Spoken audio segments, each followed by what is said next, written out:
সদায় আমি গভৰ্ণমেণ্ট চাকৰি 5 বছৰত 1.5 লাখ দিব নোৱাৰো এটো সম্ভৱো নহয় আৰু তেনেকুৱা প্ৰতিশ্ৰুতি দিয়া উচিতো নহয় কিন্তু মই বিচাৰো যে অন্তত নেক্সট 10 ইয়াৰ্স যুৱক যুৱতী সকলক যাতে মানুহক আমি কনষ্টেন্ট ইনস্পাইৰেচন দিব পাৰো যে চাকৰি ৰাস্তা খোলা থাকিব আমি ডেফিনেটলি অহা 5 বছৰো আমি 1 লাখ চাকৰি দিম বেছিয়ে দিম তাতকৈ অলৰেডি মই ইলেকশন হোৱাই নাই অলৰেডি মই প্লেনিং আৰম্ভ কৰিছো যে নেক্সট 5 ইয়াৰ্সতো আমি কেনেকৈ 1 লাখ 1.5 লাখ চাকৰি আৰু দিব পাৰো কেনেকৈ আমি দিব পাৰো ভেৰি সিম্পল আমাৰ অসমত বহুত দিন নিযুক্তি দিব পৰা নাছিলে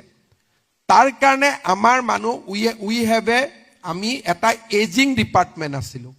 নতুন নাছিলে কাৰণ এপইন্টমেন্টে নহয় এই যে নতুন কৰ্মচাৰী বিষয়াখিনি যোগ কৰাৰ পিছতহে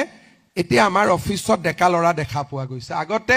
45 40 50 ইয়াৰ্সৰ ওপৰৰে কৰ্মচাৰী বেছি আছিলে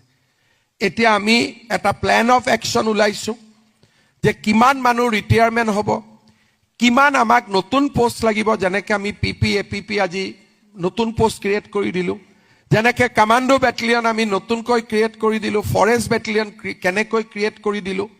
তেনেকৈ ৰিটায়াৰমেন্ট আৰু নতুন ক্ৰিয়েচন লৈ অহা 5 বছৰতো মোৰ মনত বিশ্বাস আছে মই 1.5 লাখ চাকৰি আৰু লৰা ছোৱালীক দিব পাৰিম